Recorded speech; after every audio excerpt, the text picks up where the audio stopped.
What's good, YouTube? Fairdale Kings coming back at you again. Tonight we're going to be discussing EA Sports College Football 25. I didn't anticipate I'd be recording this video, but the EA Sports College Twitter released this screenshot, which is our first look at recruiting within Dynasty. Now, on Tuesday morning at 10:55 Eastern Standard Time, EA is going to release their Dynasty Deep Dive. Rumor is it's over 16,000 words, 80 pages long. Going to be a lot of information that we're going to be able to dive into just about 11 hours away from right now. Very, very excited about it, but glancing at this picture, I want to get on here and react and talk about this. Now, this is my second video. The first one I did make a minor mistake, and then also maybe gave some misleading information. So I'm going to do it again. I want to make sure that everyone's getting the best information. There's no misinformation out there floating around. So I'm going to do this again. I took some notes, went and did a little bit of my homework, did some research. I mean, I did this just on a straight reaction after seeing a picture, but I want to make sure that I'm giving you guys the most accurate and up-to-date information that is available. Now, I am wearing my Central Florida swag again. This recruiting board is for the University of Central Florida for UCF. I wore it 2 weeks ago when I was politicking, saying I was going to go beat down the doors of EA and have them either let me come in and play the game early or at least give me a tour of the facility. Can't discuss in detail anything, but you guys can put two and two together and figure it out. I enjoyed my stay in Orlando on my way also to Miami and South Florida. So hopefully I'll be able to give some more information here very, very soon. Now, getting into this, we're going to start here in the upper right corner. Okay, it says targets. Just like past versions of this game, you're restricted to recruiting 35 players actively at one time. You can have no more than 35 players on your recruiting board. Currently, the coach here has 12 recruits that he's actively pursuing of his 35. Hours, he's used up 280 minutes of 600 minutes. 600 minutes translates into you are restricted to 10 hours recruiting a week. If you would take 12 recruits, recruit for 50 minutes each, 12 times 50, 600 minutes, 10 hours. You get 10 hours a week to recruit. Now, he has offered 12 of his 35 scholarships. Coming back to the left, we're going to go left to right now. You're going to look at the tabs that say recruiting board. Right beneath recruiting board, that's going to be your list of your 35 prospects. They've got 12 listed. We're looking at numbers 6 through 12 right now. That is where you're going to put your players. Okay? That is your list, how you list them. That's not their actual ranking. Like it's not, J Office is not the number 6 right end. No, he's on your list at number 6 of your potential recruits. Next is a prospect list. The prospect list is where you're going to go find a 3,000 or 4,000 computer-generated recruits. Right from the jump, you want to make sure that you're getting in there and finding those diamonds in the rough, finding guys already interested in your school. You want to identify 10 to 15 players right away and go hard after those guys and try to get as much information as you can as quickly as you can. Next is the transfer portal. That is new to the game this year. Okay, here in the last couple of years, we've seen more players as they change schools, jump in the transfer portal. We're going to see that in this simulation of this game. Transfer portal is not open during the regular season. Once the season concludes, you're going to be able to recruit players in the transfer portal. Now, you do have some things you've got to factor in. You want to make sure during the season that you're actively recruiting high school as well as JUCO players. You want to make sure that you're keeping your roster happy during the season. Now, when the season's over, you got a couple things you've got to do. You got to figure out what guys are going to be coming and going. Most importantly, you need to recruit your own roster. You've got to convince those guys on your team that you want to keep and tell them why they need to stay and play at Central Florida or whatever your school is. Then you've also got to finalize your regular recruiting of your high school and JUCO players. And then you've got to hit the bricks and start going after those guys in the transfer portal and convincing them why you are the place for them. Okay.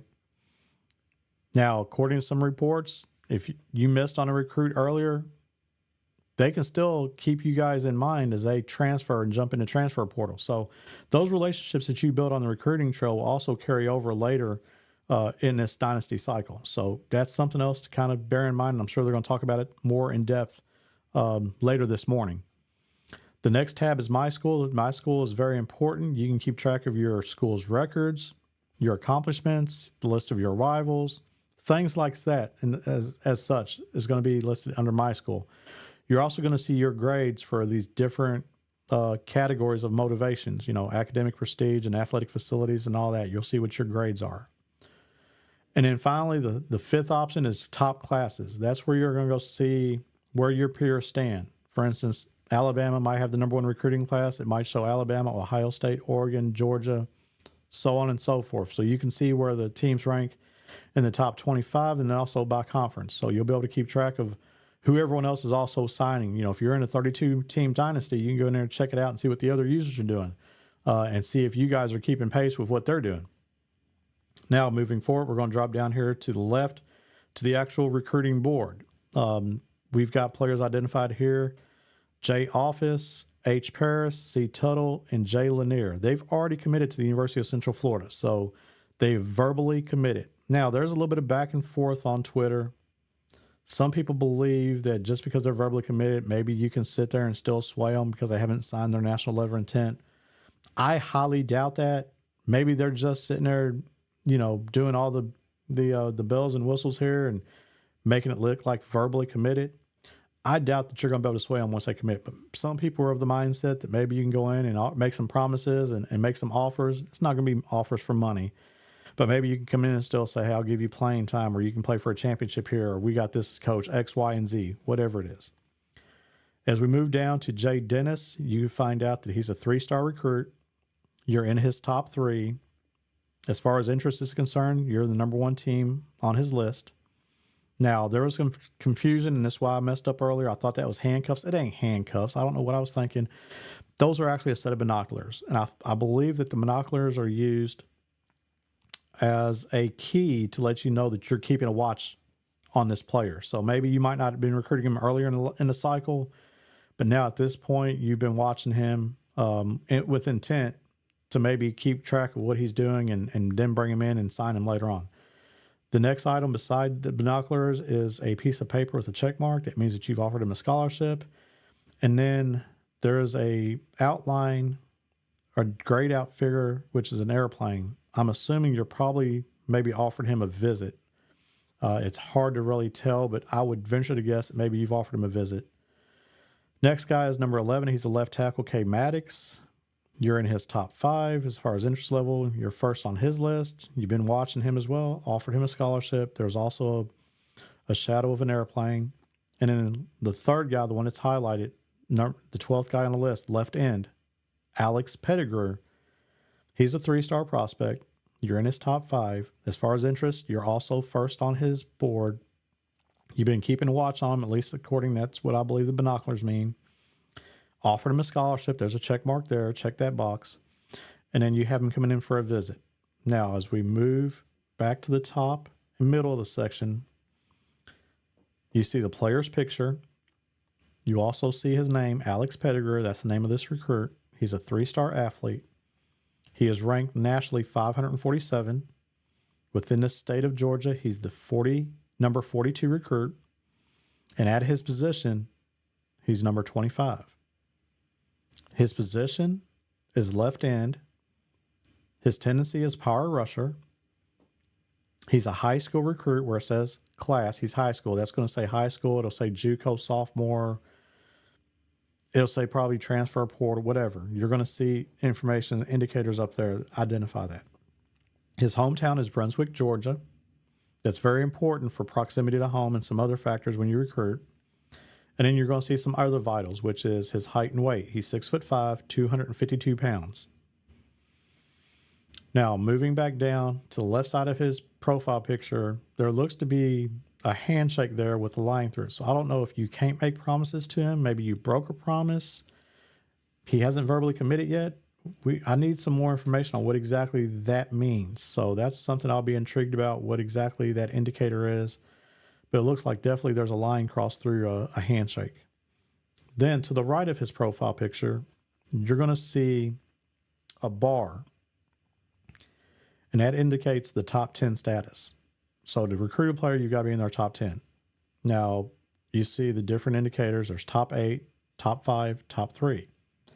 It's very important that you're in his top 5 because that allows you to bring him in for a visit. A recruit can only go on 5 official visits. So it's very important that you're in a player's top 5. You cannot bring them in unless they are. This one, you're barely inside his top 5, but it's allowed you access to bring him in for a visit. Now, moving down to the right there real quick, it has a clock, and it says 35 out of 50. So you have 50 minutes max to talk to this player. They've utilized 35 of those 50 minutes. Moving back to the left of that, though, we're going to see overview, recruiting, and scouting, which scouting is indicated 100%. So the overview is just going to be a broad overview of the player. You might be able to go in and see what he's interested in as far as pitches and other information that you've been able to pick up on as you talk to the recruit. In general, for recruits, you want to make sure that you spend a lot of time talking to them. You just want to find out what their interests are in every topic very early on. For recruits low on your board, just pitching your school is usually the best way to go. If you're really hardcore about recruiting, you may want to keep a notepad handy. Pitching your school may not blatantly unlock their importance in the topic, but you can usually figure out the approximate importance based on their words. For example, if a prospect says, I see that you and I are on the same page, that we're just average about this topic, then clearly they don't especially care about it. By writing that down in your notebook or putting in an Excel spreadsheet, it might save you some in-game time in the future, freeing up time to pitch the school rather than asking them about it. Whenever you talk about your school, you sell yourself. Pitching always results in better gains than asking a student's opinion. Remember that. That is very key and vital in this. You want to sell yourself, okay? As a coach, and I've done this for 20 years and also recruited, you're out there selling yourself and you're selling your program. Yes, you want the opinion of the recruit, of the player, but at the end of the day, you've got to sell your program, okay? So asking him his opinion, it gives you some feedback, it gives you a little bit of information, but your biggest gains and bonuses are going to be when you can pitch something and he enjoys that pitch. So that should always be your go-to command, especially for prospects low on the target list. Finally, regardless of all your calls, promises are a fantastic boost for a prospect's interest, provided you actually follow through on them. The recruiting board screen has a button that summarizes all the promises you made and should be followed when you set your depth chart and so on. As long as you can make your promises stick, you stay a man of your word, man or woman, you should make them as much as possible to greatly boost prospects' interest in your college. But you got to follow through with it. You can't tell a guy, I'm bringing you in here and you're going to be, playing time. He wants playing time. You bring him in, lie to him and tell him, yeah, I'm going to give you playing time. And he sits on the bench. He's a third string water boy. He's gone. You got to keep the guy happy. And then throughout this game, week to week, you're going to see the players' different gauge of interest. If they're happy or sad, if you're following through on your promises. If you see a player's, upset, mad, do you change what you're doing? Change it up? Maybe, you're playing, I don't know, Kennesaw State. Maybe you let him play the whole game, throw him the ball a bunch, feed him the rock. If he's a quarterback, let him sling it around the yard. Or do you say, you know what? He ain't as good as I thought. I've already got another recruit I'm going to be bringing in. Blase, blase. I just signed this guy to help my pipeline. That's up to you. But, there are consequences for your actions. Just remember that. Be mindful of it. Keep your players happy. If you keep your players happy, it's going to go a long way. So if you don't want to follow up on your promises, you lie to the guys, there's going to be consequences for that at the end of the day. You see it does say scouting. That's kind of what we've talked about. They've already scouted this guy. They've got all this information. So they've made all their notes. They know what they can pitch and all that. Beneath that, you're going to see actions. Now it has add actions. There's probably different items that we can use. One of the most important ones though that we've noticed is you can DM a player. So that's basically like a quick call in the past. It's not going to take a lot of time. If you don't want to sit there and spend a lot of time recruiting this guy, talking to him, you're busy. Hit up this recruit with a DM. Send him a DM. Now, it's going to be a little bit weird, if your wife or your girlfriend finds out that you're DMing some other guy. But, you guys keep that on the low. Do what you got to do. Square it away. But, yeah, you can DM players. Have some fun with it. You can also talk to their friends and family. It takes 25 minutes of time. You can soft sell your program. It takes 15 minutes. You can offer a scholarship, but you can only do that once throughout the duration, throughout the recruiting cycle. So you do get a little bit of a boost though when you do that offer a scholarship. You can also schedule a visit once you're in his top 5. They've already scheduled a visit with Alex Pettigrew. They're bringing him in this week. Next to that, you see the pitch and strategy. There's 20 pitches up here. Right now, they've offered him or talking about student of the game. That's identified with that white box, which is a book with a magnifying glass. So this guy's really intrigued, or maybe you're pitching him, about his study habits. So that's something that, we've got some different options that we can look at. If you're not in the SEC, though, you're not going to be able to use that SEC driven pitch of that badge there at the bottom. So that's one of the bonuses of being in the top conference in America. You do get that bonus on EA Sports College Football 25. Now, to the right, and this is where I made a mistake earlier. I'm going to clean this up. They have gone through and they've identified all this guy's interests, what his motivations are, what his pitches are. Whenever you bring a guy in for a visit, you're limited to only 3 pitches. So you got to be accurate on this. You need to identify what that recruit really likes, but also what you're really good at. You don't want to sit here and bring a guy in for a visit and sell him playing time, and you've got to F him playing time because he's going to be the 4th string quarterback. Sell yourself. Sell what you're good at. Make sure he has some interest in it. But if he has a very high in something, or you're very high in something, and he's, you can bring him in and talk about that, let's do that. That's where your focus should be at. You want to sell the highest things that you have that you're good at that he's also interested in. So yeah, that is that. Remember, you can only have three of those pitches during a visit. Now, I'm going to go through this, and I didn't do this last time. Let's talk about these different motivations though, and what they can do. Now, one thing I said about pitches, we'll talk about that real quick. You're going to have probably very high, average, low, and very low. There's going to be different levels to their interests and their motivations, and what their reaction is. So you need to pay very close attention to those and make sure that you're hitting the high notes. I'll reiterate that again. You don't want to waste your time. Now, going through these motivations, academic prestige. It is what it says. You do get small boost, small percentage change week to week, depending on what your on-field performance is. Your athletic facilities is how good your school's weight room and workout areas are. Small percentage chance to change weekly, depending on your on-field performance.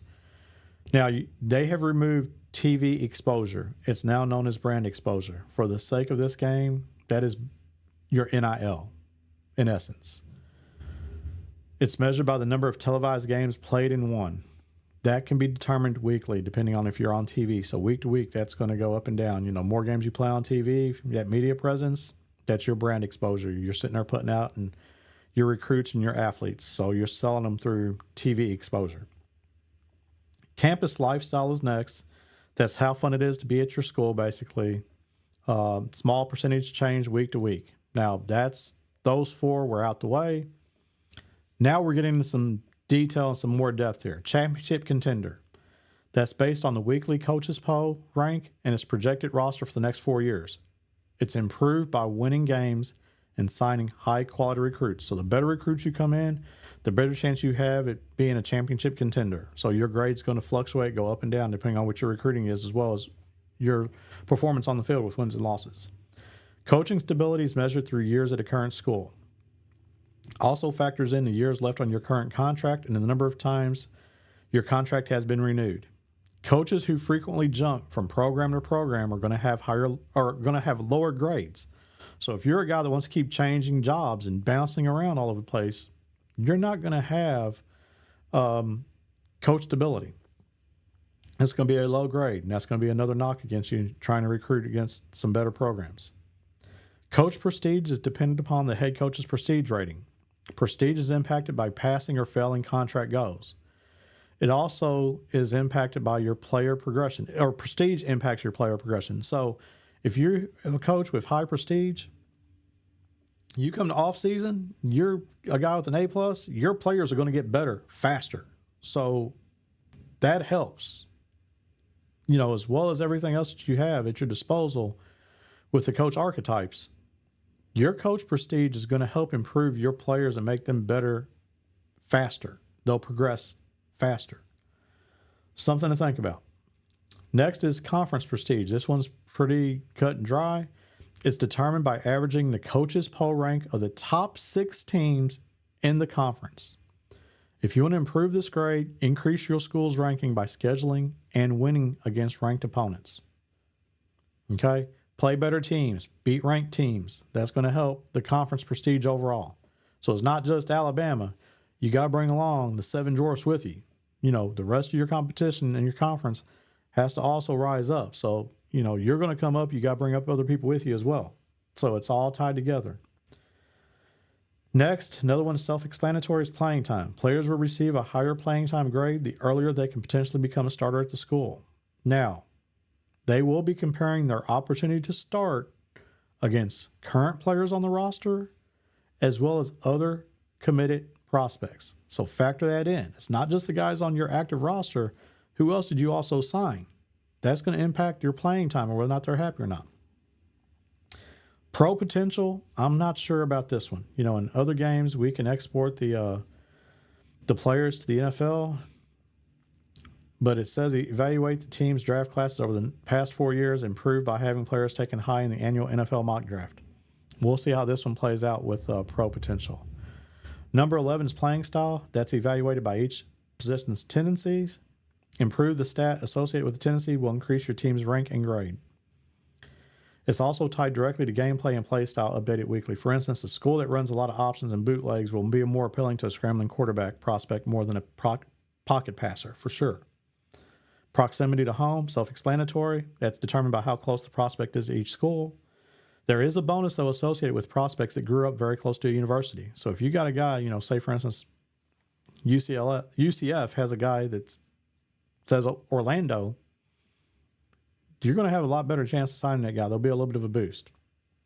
Program tradition, it's updated weekly based on wins and losses. Playing in conference or national championship games provides more substantial boost. Obviously, winning even gives you more of a boost.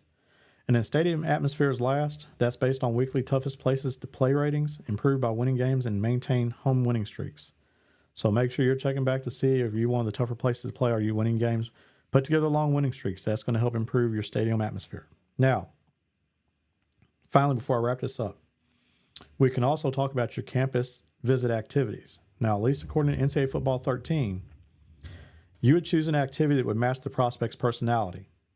You can only plan up to 3 activities. I've already said that. But if a guy's interested in playing style, you bring him in to watch a practice. If he's interested in playing time, discuss the depth chart. Proximity to home, take him on a tour of the city. If he enjoys or wants to concentrate on coach prestige, take him out to dinner with the coaches. If his focus is on conference prestige, discuss your schedule. If this guy is mainly talking about championship contender, show him the highlight film. If he's going to concentrate on stadium atmosphere, have him attend a pep rally. He wants to talk about pro potential, have him talk to your top players. If his focus is coach stability, discuss your coaching record. Program tradition, show him that trophy room. Let him see all those trophies you have in the trophy case. If you want to talk about TV exposure, take him up to the press box. That's the easiest one. Academic prestige, talk to a professor. Wants to discuss your campus lifestyle, show him the co-eds. No, I'm just playing. Take on a campus tour.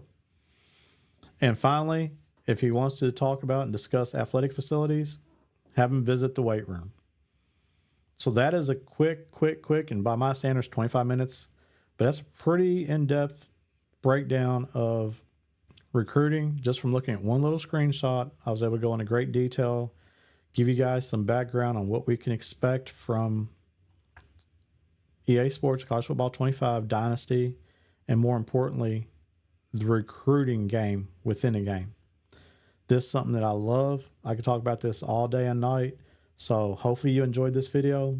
Leave me some comments down below. Let me know if I make some more mistakes. I'm not redoing a video. This is going to be it for this one. I'll have some other videos coming out tomorrow. But I did want to make sure I made some corrections and identify some trouble spots in the last video. Hopefully you guys enjoy this video. Hit like and subscribe. Fairdale Kings will have some more information. Talking about myself again in the third person. But I'll have some more information in this coming week. And maybe we can talk about some teams and gameplay more than, just items like this. But this is something that I love for sure. Anyway, Fairdale Kings, and I'm out.